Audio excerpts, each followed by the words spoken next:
स्वाति की सास स्वाति के नए जमाने की आदतों से बहुत परेशान रहती थी। पल्लू नहीं लगाती है स्वाति, न मेहमानों के पांव छूती है, नई बहू में संस्कार का स भी नहीं है। अरे पढ़ी लिखी है, चलता है, काम भी तो कर ही लेती है सारे, और नई बहू है, सीख जाएगी सब धीरे धीरे। मैं तो घर से सीख कर आई थी। हाँ, वो तो घर से कंप्यूटर भी चलाना सीख के आई है, तुम्हें तो व्हाट्सएप भी नहीं चलाना आता। अरे सबके अपने अपने गुण होते हैं।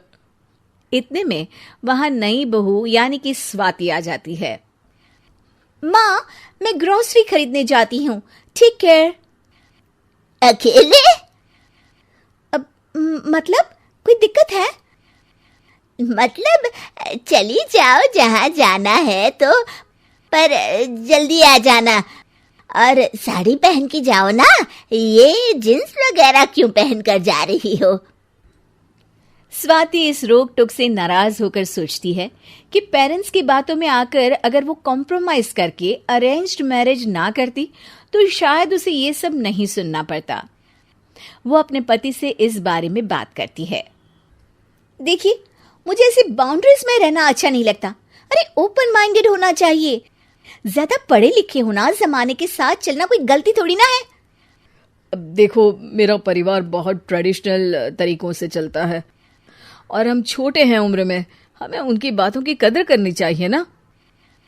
ये कद्र इज्जत जब दोनों तरफ से हो ना तो ज्यादा बेहतर होती है। हाँ, ओफो, तुमसे बहस नहीं कर सकता मैं, और ना माँ से बात कर सकता हूँ।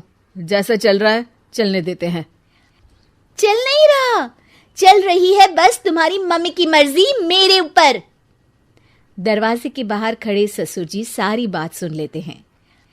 अगली सुबह स्वाति जब पौधों को पानी दे रही होती है तब, सर पे दुपट्टा रख लिया करो जब बाहर रहो। हाँ, लेकिन मैं तो आंगन में ही हूं अभी, और सर नहीं ढका तो क्या हुआ?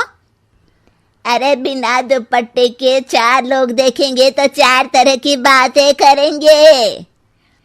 अच्छा, आज सर ढक लिया तो कल लोग कहेंगे चेहरा दिख रहा है, चेहरा ढक लिया तो कहेंगे कि घर से बाहर क्यों निकलती है। देखो, ये सब भाषण टीवी सीरियल में अच्छे लगते हैं, घर में घर के जैसे रहो, समझी? सासू माँ दुपट्टा लेकर आती है और उसकी ओर फेंक कर अंदर चली जाती है। स्वाति रोने लगती है। वो दुपट्टा उठाती है, उतने में ही ससुर जी वहां आ जाते हैं। बहू, ऐसे रो के तो काम नहीं चलेगा ना। या तो अपनी सास की सारी बात मान लो, या अगर तुम्हें अपनी बात मनवानी है तो तुम्हें ही कुछ करना पड़ेगा, क्योंकि इसमें ना तो मैं कुछ कर सकता हूँ और ना ही तुम्हारा पति। कल ही तो बोल चुका है ना वो तुम्हें। हाँ, आपको कैसे पता? अरे दीवारों के साथ दरवाजों के भी कान होते हैं। लेकिन मैं क्या कर सकती हूँ पापा जी? है, मेरे पास एक तरकीब है। ससुर जी स्वाति के कान में कुछ फुसफुसाते हैं। फिर रात को जब सब खाना खाने साथ में बैठते हैं तो स्वाति साड़ी पहनकर एकदम ट्रेडिशनल बहू बनकर आती है और सासू माँ के पांव छूती है। अरे ये सब क्या है? आप बड़ी हैं ना मुझसे, सोचा आदर कर लूं। ठीक है ठीक है, चलो खाना खाने बैठ जाओ। नहीं नहीं सासू माँ, मैं घर की नई बहू हूँ, मुझे सास ससुर और पति के बाद खाना खाना चाहिए। स्वाति का जवाब सुनकर ससुर जी थोड़ा सा मुस्कुरा देते हैं। खाना भले ही ना खा रही हो, कुर्सी पर तो बैठ जाओ, कब तक खड़ी रहोगी यूं?